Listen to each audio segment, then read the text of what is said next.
With the Level 1 CFA exams coming up again this December, I thought I'd make a video talking about how I passed Level 1 on my first try last June, and just the resources that I used, because I know everyone does it a little differently, and so I really like to hear about other people's experiences. So for as far as my books went, I only used the CFA Institute materials, and on Amazon they're like $250 if you want to buy the print version of the books, but you can actually order them directly from the CFA Institute for only $150 plus shipping.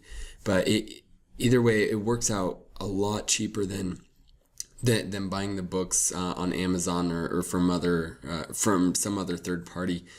And the way you get the books from the CFA Institute is right when you log in, you'll say CFA program candidate, and you'll have to log in to your CFA Institute account, and the only way you can order the books is if you're already registered to take the exam. But if you're registered to take the exam, you can log in to cfainstitute.org, and you'll see CFA program candidate and then your candidate resources. If you click on that, you'll see right here under study, you can access the ebook that everyone gets for free, but I really do like having a physical book. Right here at the bottom, you can click on print version of the curriculum. From there, you'll be able to order the print version. It's $150. I think it's a great deal for how much you get. And the reason I went with the print book is because there's a lot of little details that the third-party providers kind of skip over. A lot of the third-party providers of CFA study materials, their books are a lot shorter. It's more distilled, and that's great for some people. But I really wanted to get the full experience.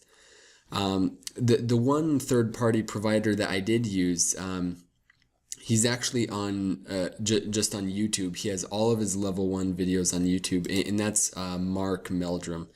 Mark Meldrum is really great. I'll post the link in the description to his channel. But right when you go over to his channel, you'll see he just has so many videos. And I think he probably has hundreds of videos. He goes through every single learning objective of the Level 1 CFA exam, and it's all for free right on YouTube. If you're on a mobile device, you can actually get YouTube Red, and that allows you to download whole playlists of videos. And so what I would do on my tablet, I would open up Mark Meldrum's playlist. After I got YouTube Red, I would just, if I was on ethics, I would just download all of the ethics, the whole ethics playlist, and then I could just go from there, watching them from the local library or whatever, not having to worry about if I had internet.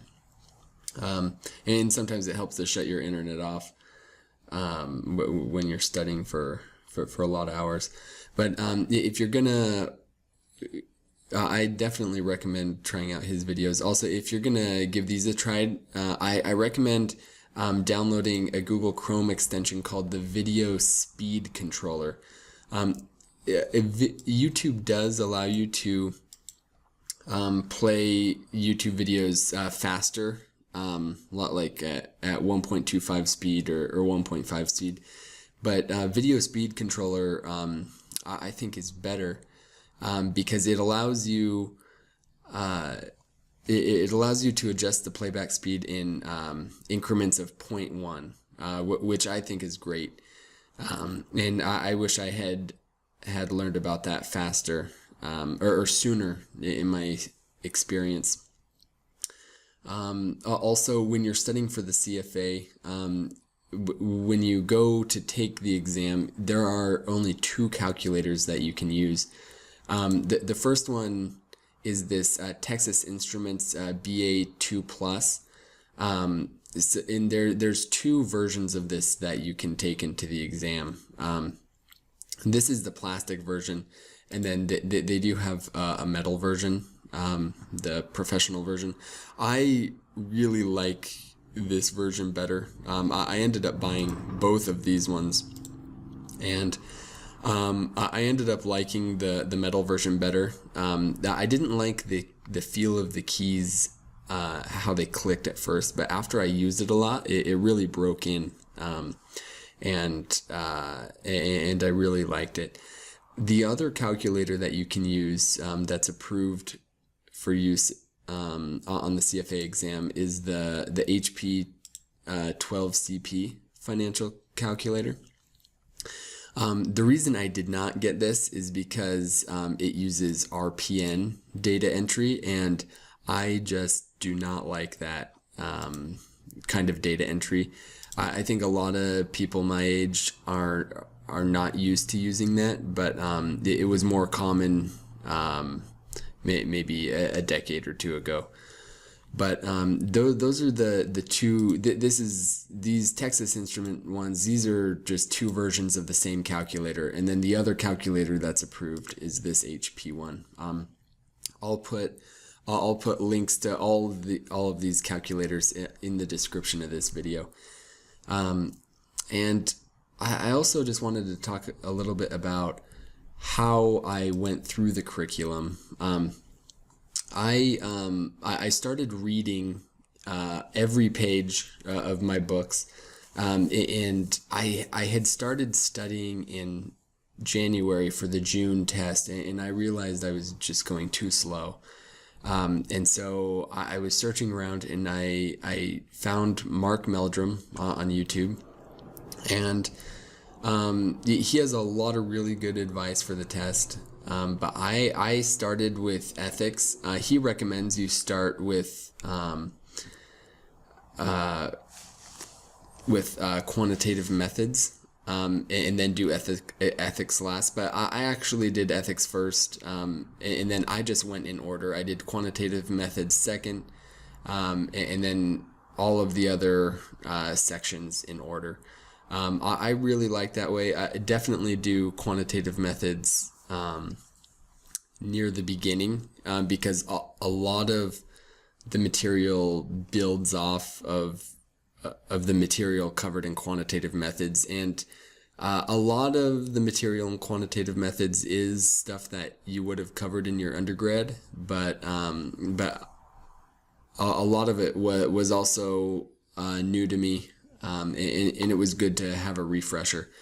But that is how I studied. I studied finance for my undergrad, so a lot of what was covered in the CFA I had touched on, but the CFA is just so much. I mean, the scope of what's covered is immense, and I think no matter what you studied in your undergrad, you'll definitely learn something new studying for the CFA. And that's it. If you have any questions, feel free to ask them in the comments. And thanks for watching.